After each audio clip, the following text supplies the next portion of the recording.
this afternoon. We've also got United Airlines. Netflix numbers, this is going to be the last time that we get these subscriber figures. And they added 18.91 million net paid streaming users, which is a huge number. Range of estimates, but I think it exceeded pretty much all of them, maybe, for those who are making those estimates. And their outlook for the next year of revenue, this is now 2025, could get to $44.5 billion. Previously, they had said 44, so effectively raising that by as much as $1.5 billion. KG, I love Netflix. As a stock, though, man, I feel like it's getting less interesting. This thing is just a monster. It beats, it earns, it guides, it gets more users. It's incredible. It is. And actually their Q1 guide, both top line and bottom line, came up short if you kind of look at the numbers. This quarter? Yeah. Okay, I see. Yeah, 1042 versus 1048. Okay. So they're going to pick it up. So their guide moving forward for Q1, adjusted EPS guide, $5.58. Street was looking for $5.91. Q1 revenue guide, $10.42 billion. Street was looking for $10.49 billion. But who cares about that? They just almost doubled the amount of subscribers. I mean, you could definitely say that the events that they saw for Jake Paul and Tyson, as well as what occurred on Christmas with the NFL games, and then you had the Beyonce thing. I mean, that if you're talking about almost a 9 million addition beat, that's remarkable. They're going to be raising prices too. I'm not really too happy about that as somebody that does pay for premium, but they're going to be increasing the premium plan to $24.99 and the extra member plan up to $8.99 here. Buybacks still looking strong, $15 billion in buybacks. They're going to have a new offering for 10 out of the 12 countries, and they're going to be raising prices in the U.S., Canada, Portugal, and Argentina. They're doing all the right things. Last quarter, they raised prices over in the Asia Pacific markets. This is a good quarter. They're printing money, but they're in the right direction. I mean, unfortunately, we're not going to get the subscriber numbers anymore. But I mean, if they were printing like this, they might want to just hold off and continue to provide those. Yeah, right. I mean, well, yeah, what's there to be so shy about? Anything Netflix messes up, we all know about, Caroline. It's like what company's service is. I mean, well, that's the whole point. The irony is that it's literally all about watching. But if anything goes wrong with Netflix, I mean, we know about it fast. It's literally all over the world. Panic, like it was that when we froze on the Tyson Paul thing. Right, but it didn't even end up impacting the share price too, so they got a pass for that. Just like they rallied the next day for the disappointing Q1 outlook. I do think that, hey, in terms of the subscriber numbers, I saw more like 9 million in terms of estimates, with 11 million at the high end, so 18 blowing past those expectations. So I guess ending on a high note, if you will, ending subscriber figures.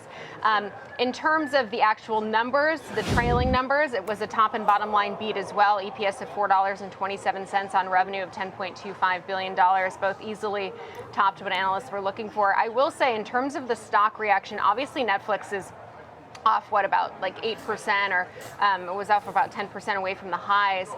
So maybe a little room to run there, but we are seeing a clear positive reaction. I will say analysts were saying that revenue estimates, or the outlook for Q1 revenue, might fall short because of the impact of the strong dollar. So maybe not as much of a surprise either, because they were saying Netflix previously said Q1 revenue growth would be between 11 and 13%, but they might have to scale that back. And it seems like disappointing for the top line outlook, and then, as Kevin pointed out, for Q1 EPS as well. But seems like they're getting a pass for that, and seeing obviously the earnings call could bring more commentary, that type of thing, and that could change direction. But right now, overwhelmingly a positive response. Yeah, really amazing run for 3 years now, from $162 up to almost 1,000 now, with $941 being the high. So if we can push back and through that, seems like $1,000 is around the corner.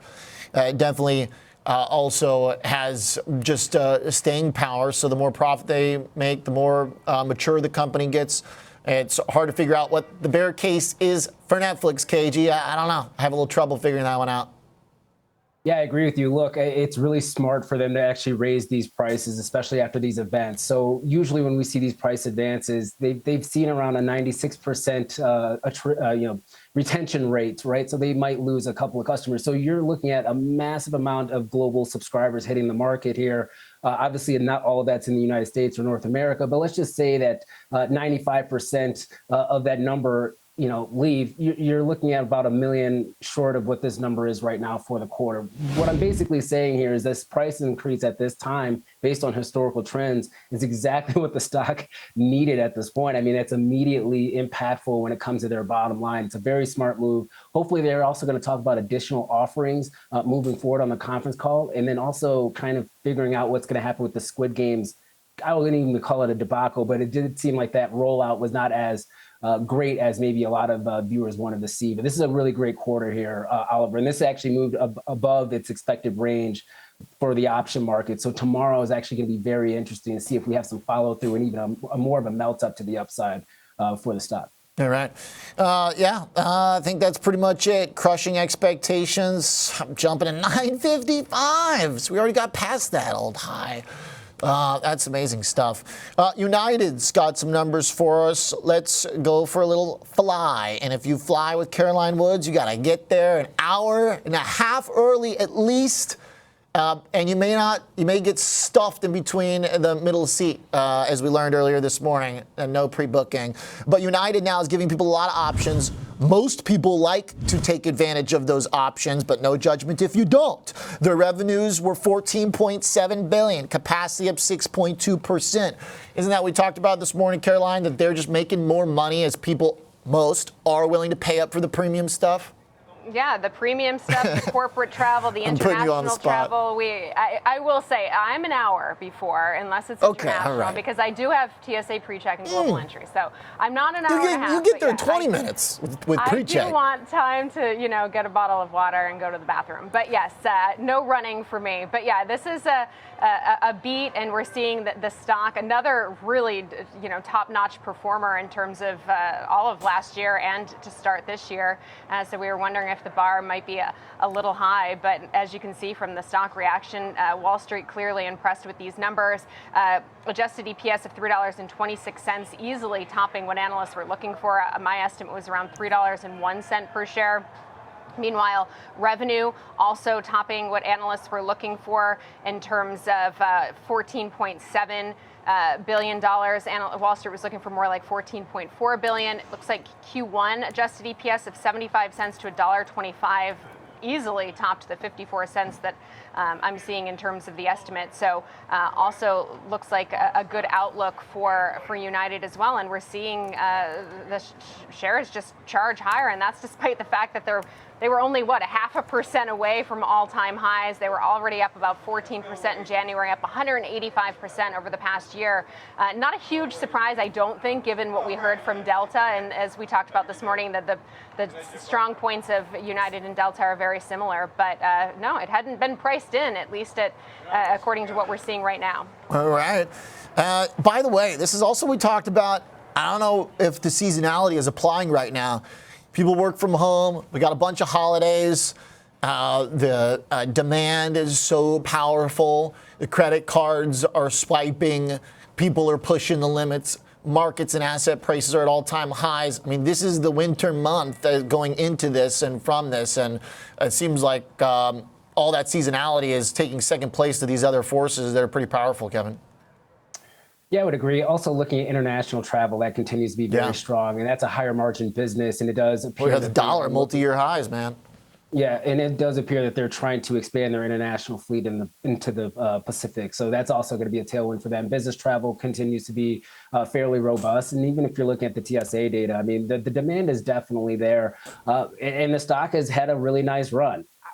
Look, I've seen these airline companies come out 3 weeks later and readjust their guidance back to the downside. So I'm not going to hold my breath when it comes to United, but they've had a phenomenal quarter. They've had a phenomenal run when it comes to the stock here. You got to give them a little bit of credit, a lot of credit, actually. Definitely. It's a tough racket. There's plenty of airlines that we lost or are in the process of losing. Business lines, I mean, obviously, hopefully. But United and Delta, compared to COVID, whereas Americans like way down still near the lows financially, just too burdened. So it's basically UAL, Delta, Southwest is still down there. So, I mean, it's pretty impressive that these two companies have really emerged at the cream of the crop. Thanks, guys. Appreciate it.